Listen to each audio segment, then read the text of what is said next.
Hi everyone, I am ज्योति और हम हाजिर हैं एक नई मजेदार कहानी के साथ। इसका टाइटल है मेडिकल स्कैम और इसे लिखा है शेखर ने। रामनाथ और रमाकांत, कितना अंतर है दोनों नाम में, लेकिन लोगों ने इन दोनों नाम को एक ही बना दिया। आज की कहानी एक ऐसी विषय वस्तु पर है जिसे सुनकर आप हंसेंगे या हैरान होंगे, मुझे नहीं पता, लेकिन ये ध्यान देने वाली बात जरूर है और जरूरी है कि इसका सुधार किया जाए, वरना खामियाजा हम ही को भुगतना पड़ सकता है। कोरोना वायरस के संक्रमण को रोकने के लिए सरकार ने लॉकडाउन तो लगा दिया, लेकिन लोगों की चिंता धारा अभी भी खुली हुई थी। लॉकडाउन के हटने के पश्चात जब मैं घर गया हुआ था, ये तभी की वाकयात है।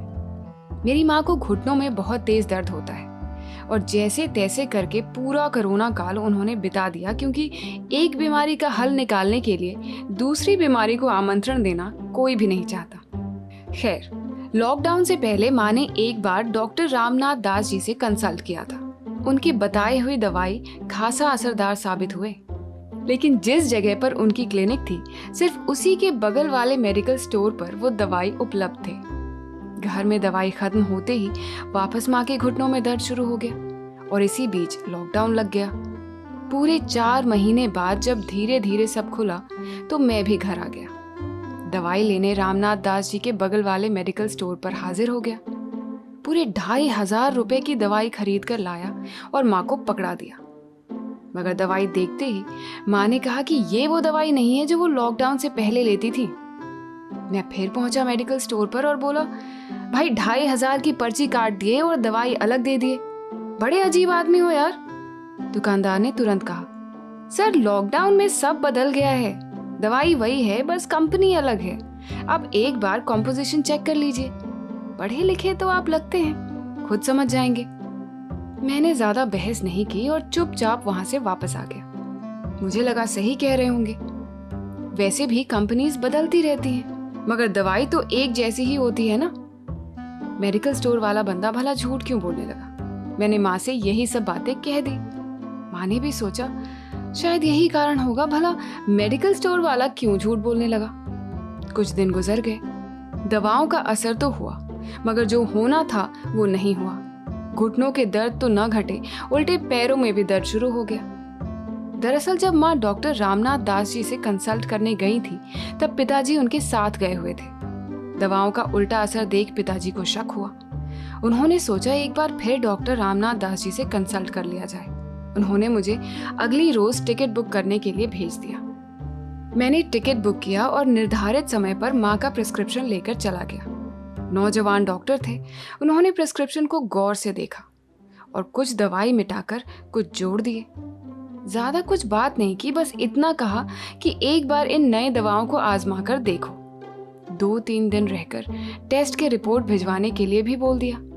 मैंने फिर दवाई खरीदी और फिर से बिल बन गया 2,050 रुपए का। मैंने सोचा चलो 450 की बचत तो हुई। फिर 2 दिन गुजर गए। माँ दवाई ऐसे ले रही थी जैसे लंच या डिनर हो, मगर घुटनों का और पैरों का दर्द ज्यों का त्यों ही था। इस बार कुछ एंटीबायोटिक्स लिख दिए थे, तो उसके चक्कर में बहुत नींद भी आती थी। पिताजी को पता नहीं क्या सूझा, उन्होंने प्रेस्क्रिप्शन मुझे दिखाने के लिए कहा। मैंने कहा, पापा रहने दो ना, वो डॉक्टरी की पढ़ाई करके दवाई दिए हैं, आप क्या उनकी दी हुई प्रिस्क्रिप्शन में नुक्स निकालेंगे। पिताजी ने कुछ नहीं कहा, बस एक टक मुझे देखते ही रहे।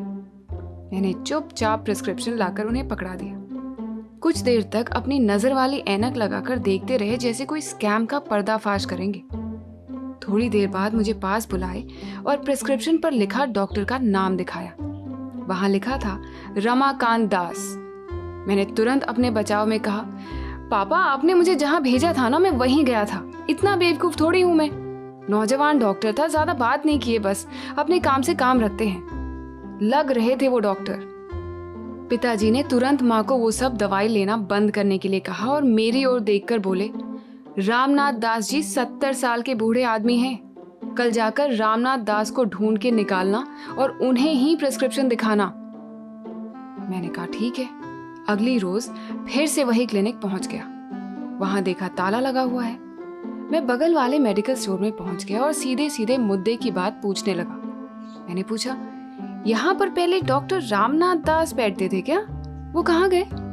ये रमाकांत दास नए आए हैं क्या? मेडिकल स्टोर वाले ने मुझे ऐसे देखा जैसे मैंने उनसे उनकी बेटी का हाथ मांग लिया हो। उन्होंने कहा, रामनाथ दास तो कोविड में गुजर गए, अब यही देखते हैं उनके बेटे। मुझे फिर कुछ अजीब सा लगा। मैंने पापा को फोन करके सब कुछ कहा। पापा ने ये सब सुनते ही मुझे सलाह दी कि मैं अब वहां से निकल आऊं और थोड़ी दूर कोई दूसरे मेडिकल स्टोर पर जाकर पूछूं। मैंने वही किया। आधे किलोमीटर दूर एक और मेडिकल स्टोर था, वहां जाकर पूछा तो पूरा मसला समझ आया। दरअसल रामनाथ दास जी जिंदा थे। वो अपना क्लिनिक कहीं आगे शिफ्ट कर चुके थे। क्योंकि वो कम दाम में असरदार दवाई लिखते थे तो इससे मेडिकल स्टोर वाले को कम मुनाफा होता था। वो क्लिनिक मेडिकल स्टोर के ओनर का ही था, तो इसलिए लॉकडाउन के बाद मेडिकल स्टोर के ओनर ने डॉक्टर ही बदल दिया और सबको कहने लगे कि रमाकांत दास रामनाथ दास का बेटा है। मुझे हंसी भी आ रही थी और हैरानी भी। लोग अपने स्वार्थ के लिए एक जिंदा डॉक्टर को भी मरा हुआ घोषित कर चुके थे। अंत में मैं पता ढूंढते हुए पहुंचा रामनाथ दास जी के नए क्लिनिक पर। वो बुजुर्ग थे लेकिन बिल्कुल स्वस्थ थे। मैंने पूरी वाकयात बताई तो वो भी हंसने लगे। उनके पुराने प्रिस्क्रिप्शन को देखकर उन्होंने फिर से एक नया प्रिस्क्रिप्शन वही सारी दवाइयों के साथ लिख दिया। बस अब की बार उनका पता बदल चुका था। मैंने मेडिसिन खरीदा तो बस 525 रुपए लगे। अब की बार दवाई सही असर दिखाने लगी और माँ के घुटनों के साथ पैरों का दर्द भी अब ठीक हो रहा था। मैंने इतने बड़े स्कैम का पर्दाफाश किया था कि मुझे यकीन भी नहीं हुआ। भले ही एक छोटा सा मजेदार किस्सा है, मगर सच कहूं तो हमारे समाज के लिए ये आगे चलकर बहुत घातक साबित होने वाला है। इस पर अभी से गौर करना जरूरी है, वरना ये मेडिकल इंडस्ट्री हमें यूं ही मरीज बनाकर खुद अमीर बनती रहेगी। उम्मीद है ये किस्सा आपको पसंद आया होगा। अपने दोस्तों के साथ इस वीडियो को जरूर शेयर करें। हम अगले हफ्ते फिर मिलेंगे। Don't forget to subscribe to our channel. Take very good care of yourselves and thank you for listening.